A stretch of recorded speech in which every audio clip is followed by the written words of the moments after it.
Ready? And we're back. 5, 4, 3, 2, 1. All right, we're podcasting. Cool. We're podcasting for the very first time. We don't need headphones for it because we're this close. But everything's good. Let's see. We got camera 1, camera 2. Oh, there we are. Look there at we that. are. Yes. Hello, everyone. All right, and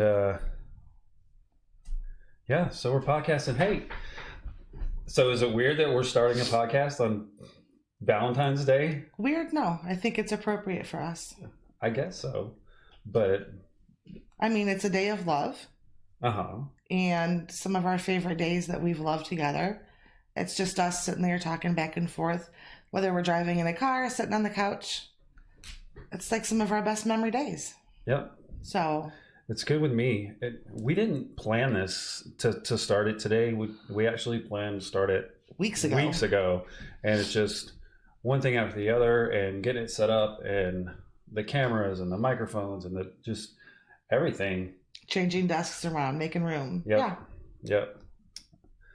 And and my light. I love my light. My Batman beam. Glad you love your light. I do love it. So what do you want to talk about? What's on our list to talk about today? I don't know. We can talk about whatever we want to. It's our podcast. It is. So pop up a subject and let's see what kind of conversation spurs on from that. How was your week? My week was a little difficult, but oh, it's good. It's good now. But you're always laughing and having a good time. What do you mean it was difficult? Just the non-sleeping thing gets to me.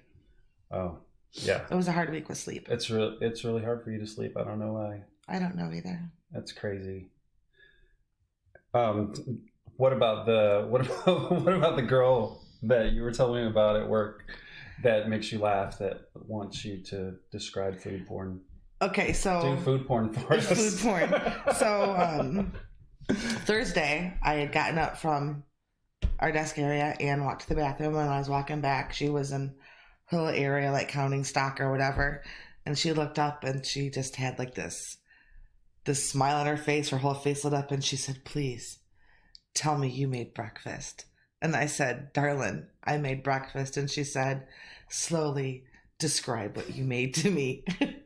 So and just to preface this, she cooks all the time. Well, I mean, I work all the time, but when I'm home, she cooks. When I'm not home, she cooks. She posts it on Facebook, and she gets all these comments, and everybody loves it, and the food is delicious. So sorry, I didn't interrupt you. I just wanted to give them some context because everybody knows that you're famous. That I love to cook. Yeah. And when I bring food into work, they all they fight over it. Yeah. So I really could have just basically told her what I made, which was scrambled eggs with ham and mushrooms with cheese on top. It's really easy to say gourmet. That. It's just it's absolutely gourmet. So instead, I'm like, I said I started with some diced ham. I said, and I put that up at the bottom of the pan. I said to start browning really nice and to get that sugar brought to the surface for that nice brown. And then I put the mushrooms in. And I just kept explaining step by step what I did. And her eyes just kept getting bigger, and her shoulders just started slumping. Because you were basically describing food porn. I was totally doing just like, yeah. Yeah, I was totally doing food porn. And then what? And then, when I told her, I said I took thin slices of ham. I said, and brown those. I said they were just the perfect color. I said to the side. I said, and then I made toast. I'm like, but I said, I put so much butter on it. I said, when you just bite into it, I said, the butter just pops off the top of the toast and coats the roof of your mouth. And she was like, "Can you please just cook for us? It's your job." And I said, if you guys start giving me $5 a meal, I will bring in everybody's breakfast. That's great.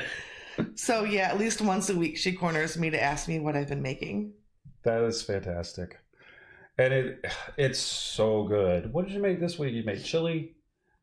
I made chili this week, and within the week, then Monday I made the homemade chicken tacos and ground beef tacos with the homemade pico and guacamole. That's why my belly's so fat. You know that, right? You don't have a fat Oh my belly. God. And then I worked school. I make breakfast every morning, Mm-hmm. but I haven't made a whole lot of dinner meals this week. Bacon. I make a lot of bacon. Oh, love the bacon. I make a lot of bacon. What's the deal with the bacon that you found? So at Walmart, the thick cut bacon is actually... Tell them. I know. I eat it every day. It's like actually like thick cut, and it's a 3-pound package. It's cheaper than buying a pound and a half, or 12 or 16 ounce packages from the other brands. Yeah. That it says thick cut, but then when I peel it off, you can read a newspaper through it. I love it.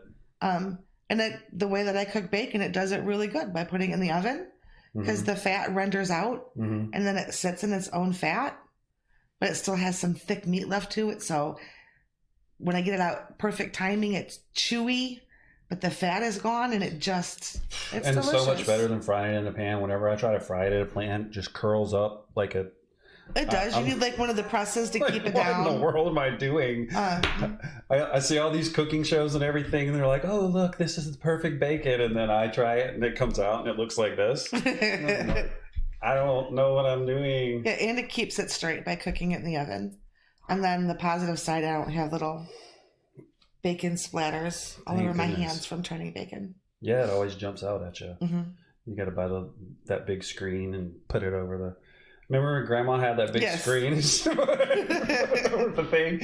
I think everybody's grandma had that. Yes. My one grandma didn't have that, and then my mom used it for a while, and I'm like, whatever. My grandma's bacon always came out perfect, and she did it exactly the way I was describing it.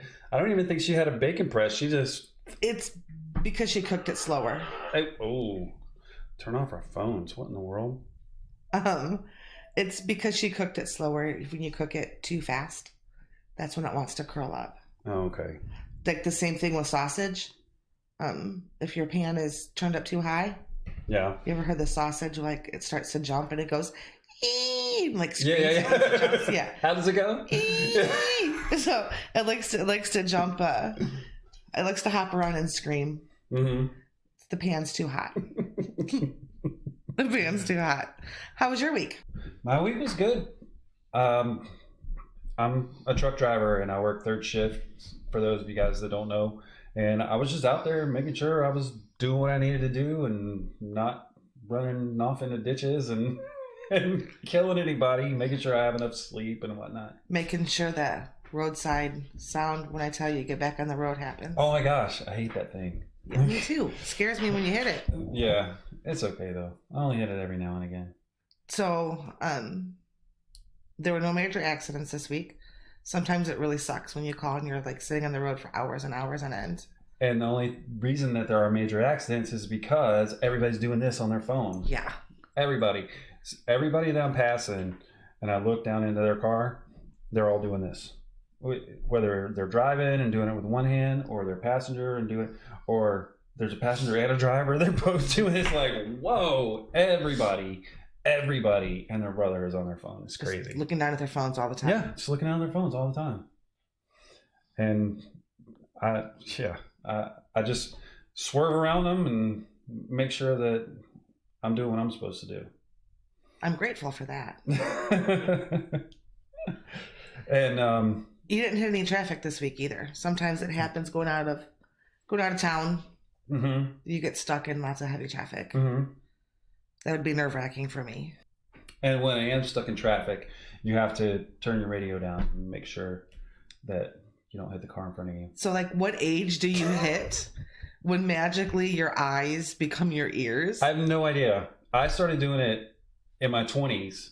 I noticed that whenever I was looking for something either on the map or just a street sign even, I'm looking for South Street. I got to turn the radio down and make sure that I can find it.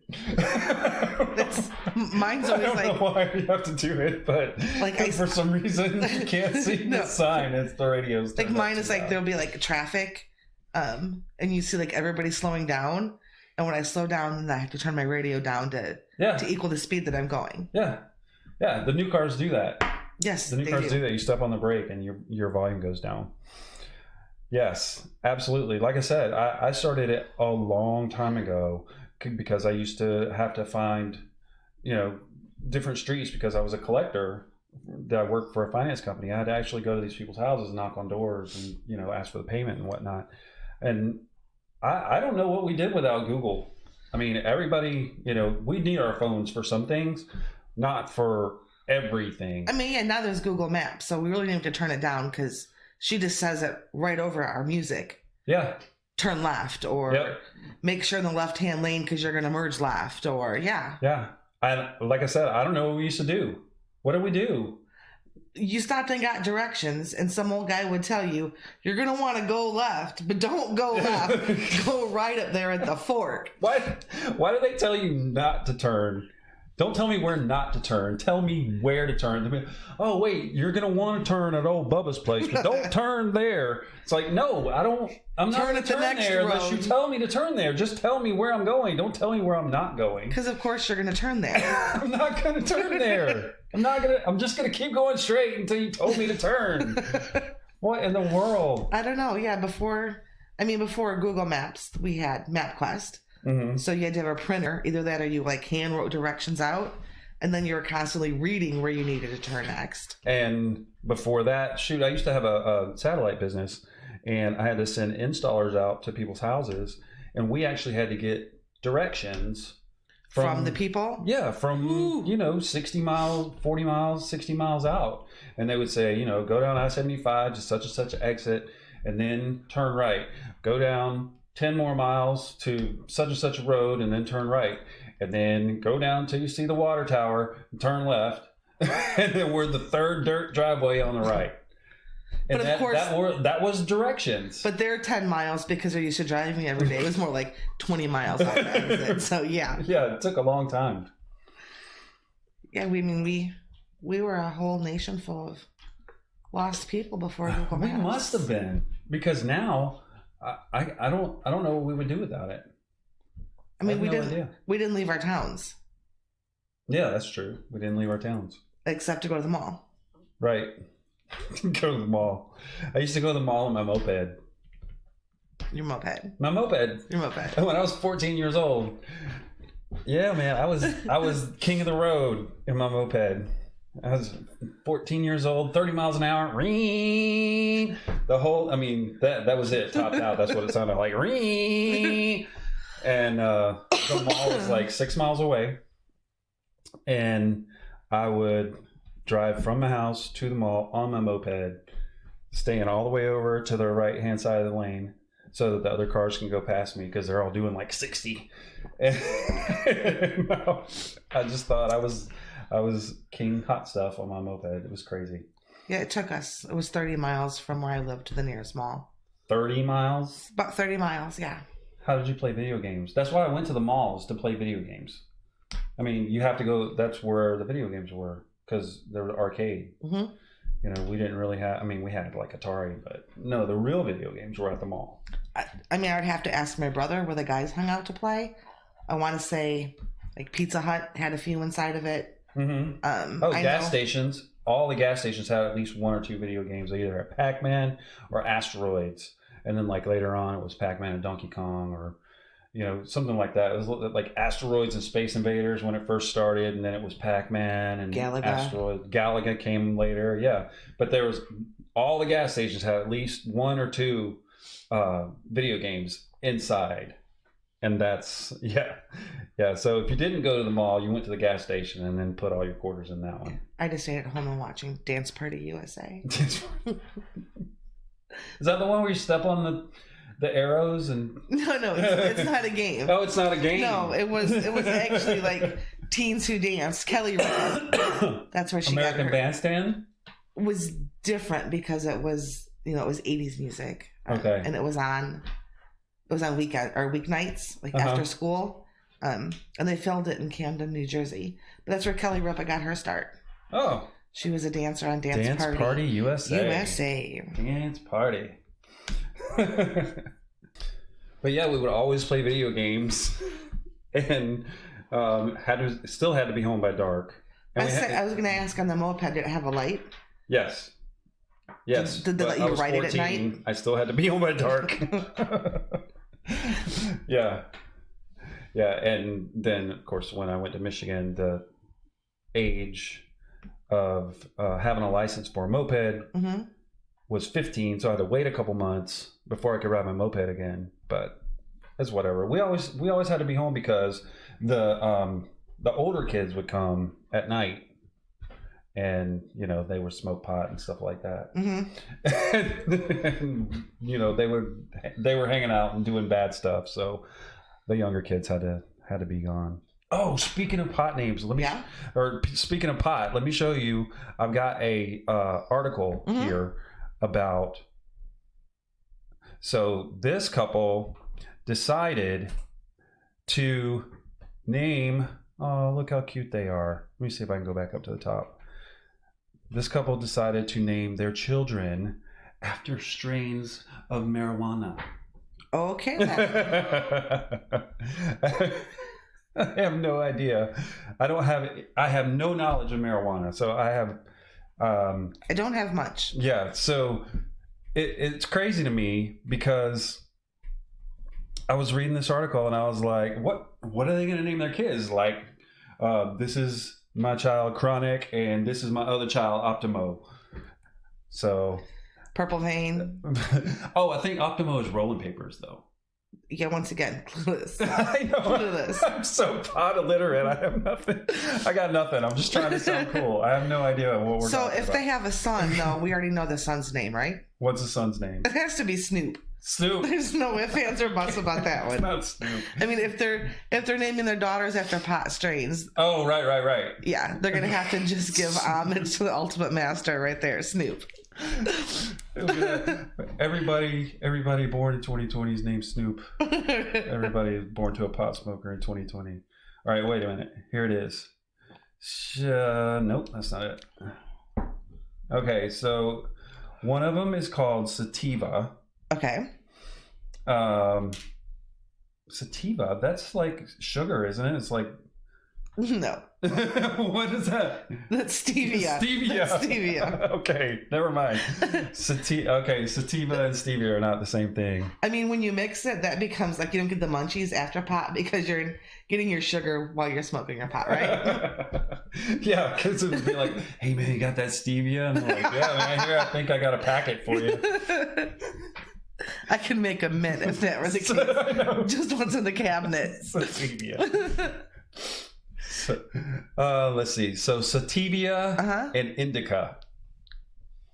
Indica's not bad. It's kind of like naming your kid India. Unless you know it's the name of weed. Well, I mean, at the end of the day, there's that. It may sound pretty, but it's still just like weed. It's still weed. If you could go to dandelion next, does it really make a difference? Dandelion, Michelle. Just making up stuff. What are the strains of weed? So sativa and indica are one. Look up the strains of weed. What kind of strains of weed are there? So, I mean, I guess it's not too bad. Sativa is kind of a weird name, or sativa. Sativa is a weird name. I'm saying stevia and sativa. But are you sure that's not just the dad's name is Steve? Steve? You know, when you added a feminine on the end of it. Oh, and then it's stevia? Yeah. Right, here's an article that says 100 cannabis strains to try before you die. Oh, God. And so indica and sativa apparently are like main strains. Then between that, there's hybrids. So there's multiple types under each one. Indica, we've got kosher kush, that's for the Jewish people. Bubba kush, I'm guessing that's for rednecks. Right. We got granddaddy purple. What if the Jewish people accidentally got the Bubba Kush? Then they're going to be saying, hey, y'all, while they're eating their gefilte fish, I guess. I don't know. They're going to be frying their gefilte fish with the side of hush puppies. Barry White. Where did they come up with these names? Barry White? Barry White. Barry White. Betty White? No, Barry White. Barry White. Oh, yeah. Gelato, Fruity Pebbles, Dance Hall. Wait. Take the first one from one column and then Add it to the second one from the second column and just make up your own names. We have Lavender Lamb's Bread. Just make it up. Oh, where's another good one? Purple Urkel Island Urkel. Sweet Skunk. Oh, sweet skunk. Oh, skunkweed. Skunkweed is one I know. Yeah, we grew up calling it ditchweed because you could like find it in the ditches of the cornfields. Ditchweed. Because it grew in the ditches. But that's bad, right? The skunkweed is bad, right? Yeah, like I think they That's call why it's called skunkweed because it smells. Because it stinks so I think bad. all pot smokers smell anyway, though. I mean that's why. What's the cologne that a lot of pot smokers wear? Patchouli? Yes, that's why patchouli is so strong. I don't think it's a cologne. I think it's like a. It's oil. Yeah, it's an oil. But that's oil. why patchouli is, I think, so strong to cover that smell. To cover the pot smell? Oh, yeah. I mean, where's Taylor when we need her for conversations, right? we need Taylor for this conversation because she would definitely be able to shed some light on this. Oh, and here's... Neither one of us have any idea. There's skunk number 1. Oh. We got... As opposed to skunk number... Mambo number 5. No, that's not on here. Maybe it should be. We've got... Oh, there's Snoop's Dream. Snoop's Dream. That's an actual strain of weed. Yes. Super Silver Haze. Snoop had a dream and they named pot after it. Wow. Yeah. Oh, and Pineapple Express. Everyone should know that one from the movie. Of course. Pineapple Chunk. Chernobyl. I don't think I'd be spending my money on that one. I'm just saying. Smoking this will make you feel 3 miles high. Amnesia. Yep. I mean, if you get amnesia, that could explain a whole brain cells. That could explain a whole lot of Taylor's mid-teen years right there. Oh my gosh. But yeah, I mean, I'm completely like illiterate to this stuff. Oh, I know. Seriously. I mean, with all that being said, pot is fine. If y'all want to smoke pot, whatever. I've never done it. I never will. But I always err on the side of liberty when it comes to like making it legal or whatever. Yeah, if it doesn't hurt, if it's not harming me, who cares? It's something you're doing for yourself personally. Get on with your bad self. Yeah, I've never, it's not going to hurt me if you smoke pot. Mm-hmm. Who cares? I think that, you shouldn't be told what to do, like in your own house. Correct. So smoke away. Mm-hmm. Smoke away. I'm going to want to get away from you because you smell so bad, but go for it. It's on you. You got it. Light it up. Light it up. Light it up. Light it up. And then name your kids after it. So there you go. Wow.